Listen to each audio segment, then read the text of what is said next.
नमस्कार। मैं प्रकाश बादल, अध्यक्ष हिमाचल प्रदेश वन विभाग कर्मचारी महासंघ।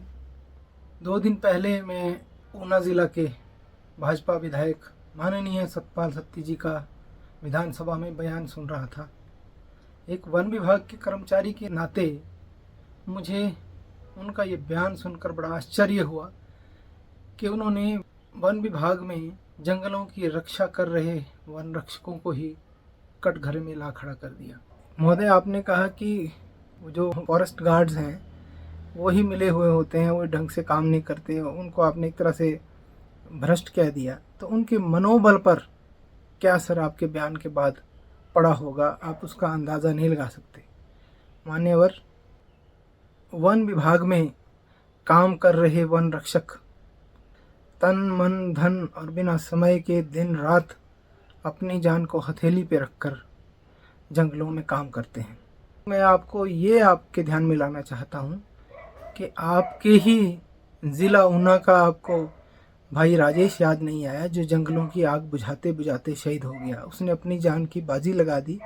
लेकिन जब आप बयान दे रहे थे, क्या आपको राजेश जी बिल्कुल ध्यान नहीं आए? उनका परिवार जो आज भी एक तरह से उस कमी को पूरी नहीं कर पाया है। राजेश ने ऊना के जंगलों में आग बुझाने के लिए अपने प्राण की आहुति दी, मगर अपने फर्ज से पीछे नहीं हटा। ऐसे ही मैं चौपाल के, जो आज की डेट में शायद वो आरओ बन गए हैं, प्रेम मेहता जी, जिनकी एक आंख चले गई जंगलों की रक्षा करते हुए, लेकिन वो वन माफिया से टकराए और माफिया को खदेड़ दिया। मेरे पास बहुत से एग्जाम्पल है। मैं आपके ध्यान में लाना चाहता हूँ चंबा के एक डिप्टी रेंजर सुनील जी, जिनके ऊपर उल्टे माफियाओं ने केस बनाए और उनका बहुत एक तरह से प्रताड़ित किया गया। विभागीय स्तर पर भी उनको बहुत सपोर्ट नहीं मिला, बहुत बाद में फिर सपोर्ट हुआ। आज भी वो एक अपनी आंख गंवा बैठे और अभी भी वो पता नहीं किस हालत में हो गए। मैंने जब उनकी एक बार कहानी सुनी तो मैं भावुक हो गया, मेरी आंखें भर आई। इस तरह के वन कर्मियों को आपके बयान सुनने के बाद उनके मनोबल पर क्या असर हुआ होगा, आप उसका अंदाज़ा नहीं लगा सकते। एक डिप्टी रेंजर की मुझे याद आती है जो पनारसा रेंज में लगे हुए थे, और ऐसे ही रंगीलू राम हैं जो नाके पे उनकी मारपीट उनके साथ हुई। ऐसे ही धोनी चंद फॉरेस्ट गार्ड है जिन पर एफआईआर दर्ज हुई, मारपीट के बाद एफआईआर दर्ज हुई। दिनेश कुमार फॉरेस्ट गार्ड है जो मंडी सर्कल के लक्सार बीट में जिनके ऊपर हमला हुआ। पवन कुमार फॉरेस्ट गार्ड है कल्लोल फॉरेस्ट रेंज में, उनके साथ जो है उनको तो किडनैप कर दिया गया था जहाँ तक मेरे पास है, और अवैध सड़क को 2021 में रोक रहे थे। ऐसे मेरे पास बहुत सारे एग्जाम्पल्स हैं।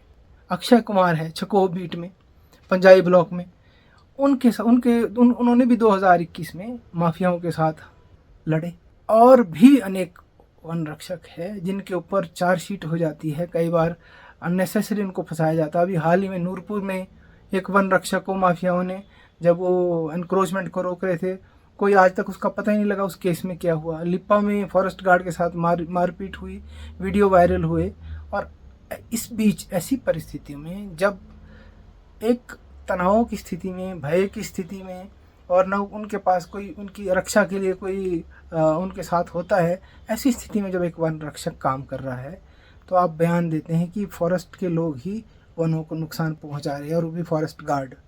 आप जैसे जिम्मेदार व्यक्ति इस तरह का बयान दे नहीं सकते। और अगर आपसे गलती से ये बयान निकला है, फॉरेस्ट गार्ड का नाम आया, तो मैं विनम्र आपसे निवेदन करता हूँ कि कृपया आप अपने इस बयान को वापस लें, विधानसभा की कार्रवाई से इस बयान को हटाएं। इससे पूरे हिमाचल प्रदेश के वनों में, फील्ड में काम करने वाले जो हमारे रक्षक है वो बहुत आहत है और उनके मन को बहुत ठेस पहुंची है। मैं आपको बताऊं कि ऐसे वन रक्षक हैं, होशियार सिंह जैसे, उसका केस, उसको किसने पेड़ पे टांग दिया, वो माफियाओं से लड़ते लड़ते उसकी लाश पेड़ पर टंगी मिली। आज तक फैसला नहीं हुआ कि कौन वो लोग थे। ऐसे लोग फॉरेस्ट की रक्षा में शहीद हो रहे हैं, और बहुत सारों के मुझे हो सकता नाम भी पता ना हो। तो ऐसे जो आत्माएं हैं जिन्होंने जंगल का एक एक बूटा बचाने के लिए अपना तन मन धन लगाया, और जो अभी भी जूझ रहे हैं, जिनके ऊपर अभी भी मुकदमे उनका फैसला नहीं हुआ है, आप उसमें आगे आते, उसमें मदद करते। इस तरह का बयान ऐसे में आपका बयान आना बहुत दुर्भाग्यपूर्ण है। मैं कड़े शब्दों में आपके इस बयान की निंदा करता हूं और मैं उम्मीद करता हूं कि विनम्रता पूर्वक फॉरेस्ट डिपार्टमेंट के वन रक्षकों के मान सम्मान में आप अपना ये बयान वापस लेंगे और हिमाचल प्रदेश में वनों की रक्षा कर रहे वन रक्षकों का मनोबल बढ़ाएंगे, क्योंकि आप एक सुलझे हुए राजनीतिज्ञ हैं, मैं जानता हूं। और जो आपने बयान दे दिया है, जिस भी हालात में दिया, मैं चाहता हूं कि कृपया आप अपना बयान वापस लें। ये वन रक्षकों के मान सम्मान में किया हुआ आपका इसको एक सार्थक कदम होगा। और मुझे लगता है कि आप अगर ये अपना बयान वापस लेते हैं तो वन विभाग के कर्मचारी आपकी इस भूल को या जिस भी स्थिति में आपके इस बयान को भूल जाएंगे। और मैं उम्मीद करता हूँ कि भविष्य में आप ऐसी बयानबाजी नहीं भी करेंगे। और अगर आपने अपना बयान वापस नहीं लिया तो कर्मचारियों का रोष, मुझे बहुत सारे फ़ोन आ रहे हैं कि हम आंदोलन करेंगे, तो हम उचित तरीके से आप अपना जो है आपके इस बयान के ऊपर अपना रोष व्यक्त करने के लिए भी पीछे नहीं हटेंगे। हम अपना रोष भी व्यक्त करेंगे।